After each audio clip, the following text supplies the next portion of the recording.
Hello everyone, in today's video I'm going to talk about another one of my tools that I've had for a very long time. If you saw one of my other videos on my Elu chop saw, you'll know that I had that I think for 26-27 years. It's been sort of retired now but replaced by the DeWALT saw that took over it, which is basically the same saw. I mean, if you haven't seen that video, check it out. Today I'm going to talk about the tool that's on my van that now is the oldest tool that I've got and has been served me for the longest time. It's been an absolutely brilliant bit of kit, and I think it's become one of those tools really that I would really struggle without. If anyone wants to say to me, you know, is there one tool that you use a lot or brings a lot to your sort of carpentry game, I would say it's got to be this tool.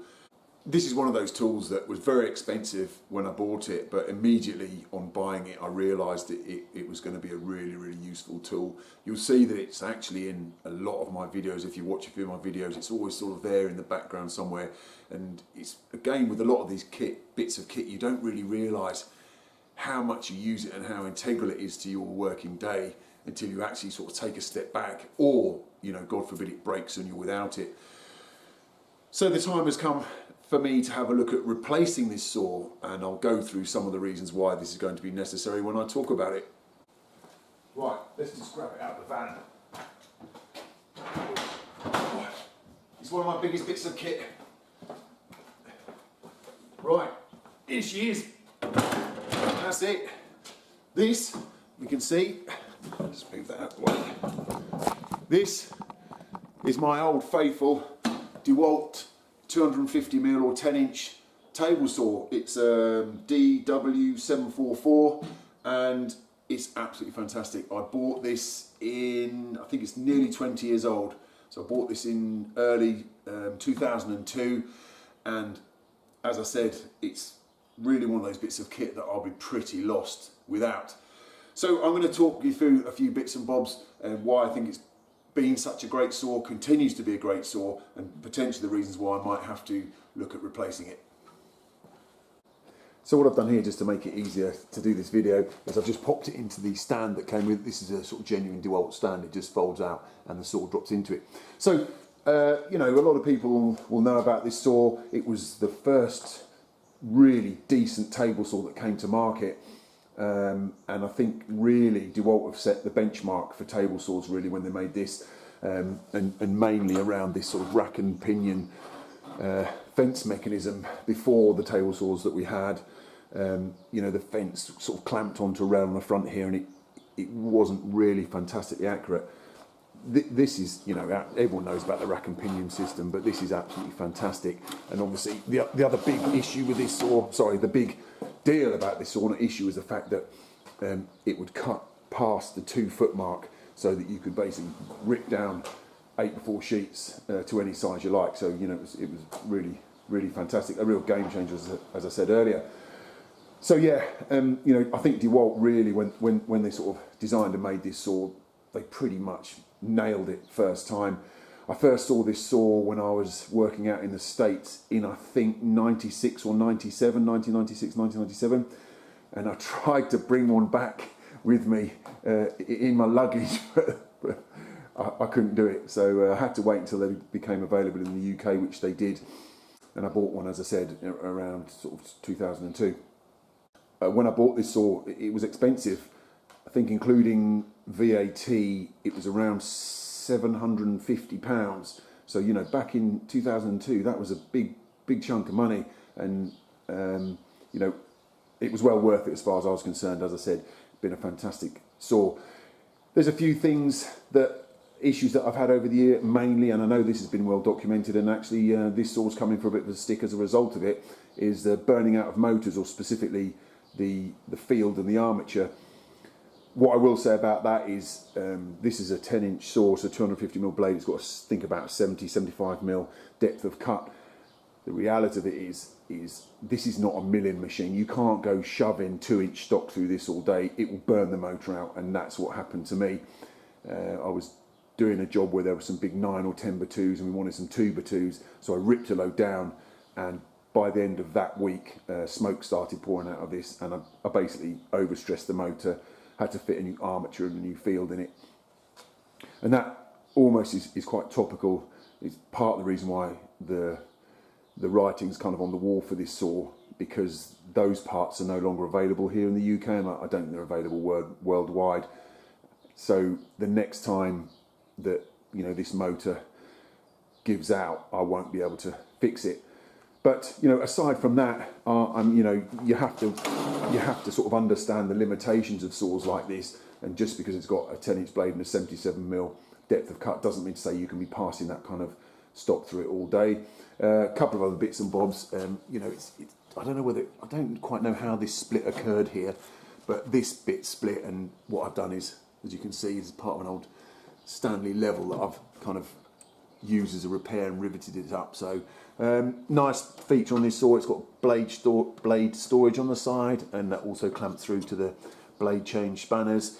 Yeah, there's not really much else to say. It was really well designed from the word go. It's got a big dust extraction port on the end, and they provide you this reducer that goes straight into my dust extractor. And then I think on this side you've just got storage for your mitre gauge, whatever you want to call that. The safety mechanism on the switch, I don't know what happened to that myself. I've had it so long, but that broke off. But I mean, that's still operable, and you can get to the red button first, if you need to switch it off. So yeah, I'll just wind that up and show you the blade sticking out. So yeah, it's got a really nice sort of smooth action. You just turn that round, and up the blade comes. The rise and fall mechanism on this old one is slightly different to the newer ones, because this, I think it's got like a worm drive, whereas the newer one have got bevel gears, so they sound a bit more clunky. But that's one thing with this, the way that the worm drive, the way it goes up and down, eventually it does become a bit gummed up with dust and sap, so you have to clean it, because this becomes very, very stiff. But one of those things that usual maintenance, you have to maintain these things, are not maintenance free, and the better you maintain them, the more you look after them, the longer they last, hence why this one's lasted over 19 years. Again, with all the other things, it's got a simple bevel adjustment there. You just slide it over and lock it off. It's really, really handy. Table saw, very good. I know that it's a slightly contentious issue that I haven't got the top guard fitted on here. I do run it without the top guard on. It just gives you a lot more utility for the blade, for rebating and things like that. And again, it's one of those things that if you are going to use these type of saws without a top guard, then you kind of do it at your own risk. So yeah, not really too much more to say about this. Just an absolutely fantastic saw. I think DeWalt, as I said earlier, nailed this straight out of the box. Now, what I'm hoping that you guys can help me with is, what am I going to replace this saw with? I can buy, again, I can't buy this one anymore, but I can buy a 10-inch version, or I can buy an 8.5 or 8.25 inch version. I think it's 250 here, 250mm in the UK here, or 210.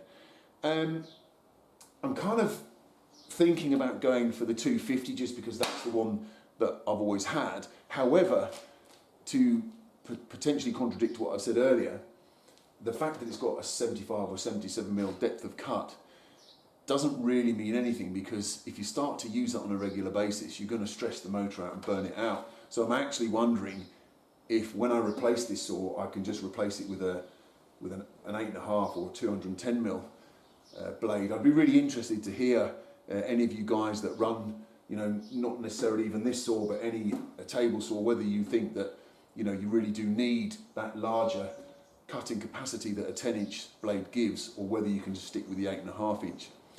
So there it is, another faithful old tool. And again, as with my mitre saw video, I'm actually going to stick my neck out and say that I think this table saw was one of the best table saws that's ever been made, and I haven't had a chance to use the newer DeWalt table saws for obvious reasons, but I've got no reason to believe that they won't be equally as good. The issue that we've got here in the UK, and I'm sure it's the same around a lot of places in the world, is supply. Now, I've recently moved on to the DeWalt 54 volt platform, and I've got a pal who has got the 54 volt 8.5 inch table saw, and he says it's absolutely fantastic. Now again, he's a kitchen fitter, so he's ripping down thinner materials, chipboard materials. And again, I suppose with any tool, when you're choosing a tool, you have to think about the kind of work you're doing. So potentially, you know, I might be looking at going down the battery route. The only issue is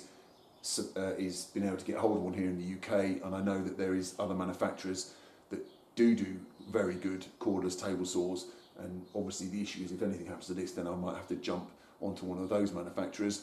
Or what I may well do, and again I'd be interested to hear people's thoughts, what I may well do is stick to a mains, you know, corded, a mains saw. I don't really work remotely where there isn't mains power, and you know, is it a case of, yes, the larger capacity battery table saws are very, very good, but you know, is there limitations when it comes to, you know, ripping bigger stock and doing more of it? Again, this is something that I'd be really interested to hear from any of you guys that have got these kind of machines, you know, in the comments. So, you know, let me know and help me. You know, you can help me make my decision on what I'm going to replace this with.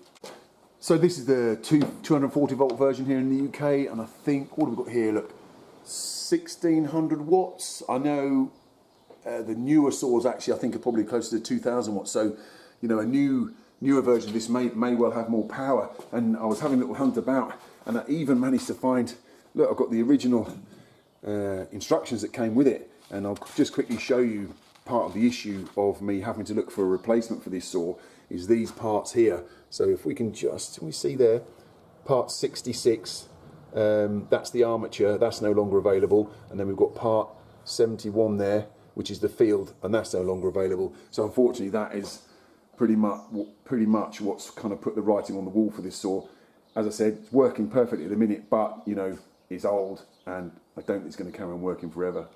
So there we go, you know, just another little video of me really putting my sort of money where my mouth is in terms of this table saw. It's been an absolutely fantastic bit of kit.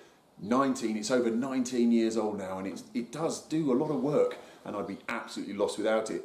So I'll be interested to know what you think of what I've said, and obviously, you know, I'd also be very interested to know on your thoughts on potentially what saw I should replace it with. You know, be it the 10-inch, one with a 10-inch blade, or one with a 8 1/4 inch blade. So once again, thanks for watching.